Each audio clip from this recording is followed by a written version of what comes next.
आज से दिल्ली में जो लॉकडाउन हुआ है उससे हम क्या क्या सीखते हैं, क्योंकि ये लॉकडाउन पहले भी हुआ था। हमने मजदूरों की बड़ी भारी घर वापसी देखी थी। सरकार ने कोई यातायात नहीं दिया था। हमने देखा कि रास्ते में लोग चलते चलते मारे गए थे। कई जगह ट्रेन की लाइन पे लोग सो रहे थे, ट्रेन उनके ऊपर से चली गई। इससे पता चलता है कि हमारी एक ऐसी सरकार है जो लोगों की जान की कोई भी औकात नहीं मानती है। वो जिंदा रहे या मर जाए उनको कोई फर्क नहीं पड़ता। इसी का नतीजा है कि उन्होंने पिछले लॉकडाउन से कुछ सीखा नहीं।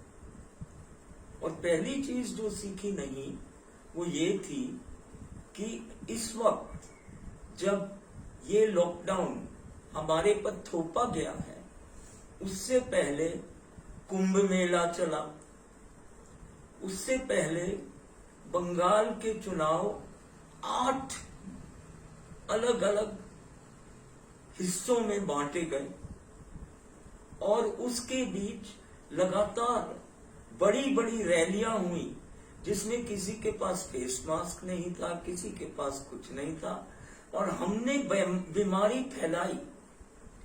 हमको सीख लेना चाहिए था कि नमस्ते ट्रंप जो किया था पहले लॉकडाउन से पहले, उसने कितना नुकसान किया और हम उससे सीखे नहीं। इससे यह पता चलता है कि ये सरकार हिंदुस्तान की जनता की जान माल की हिफाजत की कोई भी जिम्मेदारी लेना नहीं चाहती।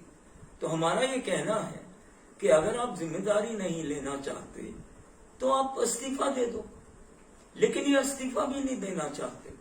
हम देखते हैं कि ये लगातार पैसा बना रहे। कैसे बना रहे? हमारी जो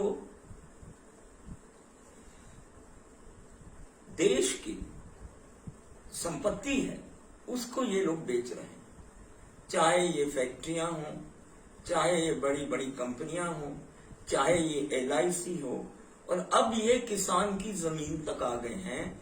ये चाहते हैं कि ये जमीन भी आहिस्ता आहिस्ता आर्थिक संकट में बिकती जाए और ये किसान बेजमीन इंसान हो जाए। उसके बाद भेड़ बकरी की तरह ये हमें जहाजों में डाल के विदेश तक एक्सपोर्ट भी कर सकते हैं, जैसे अंग्रेज ने किया। मेरा ये कहना है, अगर हम अपनी मानवता की अहमियत रखते हैं तो हमें इनका विरोध करना पड़ेगा। मेरी पहली अपील है कि जो अब आने वाले चुनाव हैं बंगाल के, उसमें बीजेपी को एक भी वोट ना मिले। मेरा ये कहना है कि अगर ऐसे गैर जिम्मेदाराना लोग हम इनको और मजबूत कर दें तो ये तो हिंदुस्तान को बेच डालेंगे। उसके बाद ये कहीं भी आराम से जीने के लिए पहुंच जाएंगे और हम लोगों को इसके टुकड़े टुकड़े फिर से एक करने के लिए छोड़ जाएंगे, जैसे हिटलर ने जर्मनी को किया था। और जर्मनी के बड़े बड़े कंपनियां जो हैं वो हिटलर के जमाने में भी वही थी, आज भी वही है। कंपनियां बच गई लेकिन हिटलर ने आत्महत्या कर ली। तो हम मोदी साहब को बता देना चाहते हैं, आपको ये कंपनियां ही आत्महत्या तक ले जाएंगी।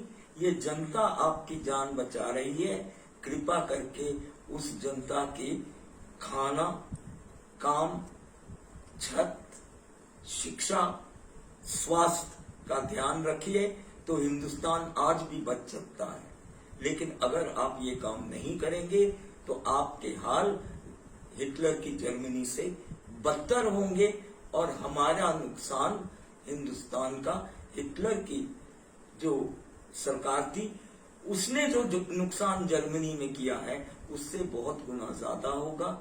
सो हमें भी सोचना पड़ेगा और आपको भी सोचना पड़ेगा और दोनों की सोच अंत में सही रास्ता दिखाएगी।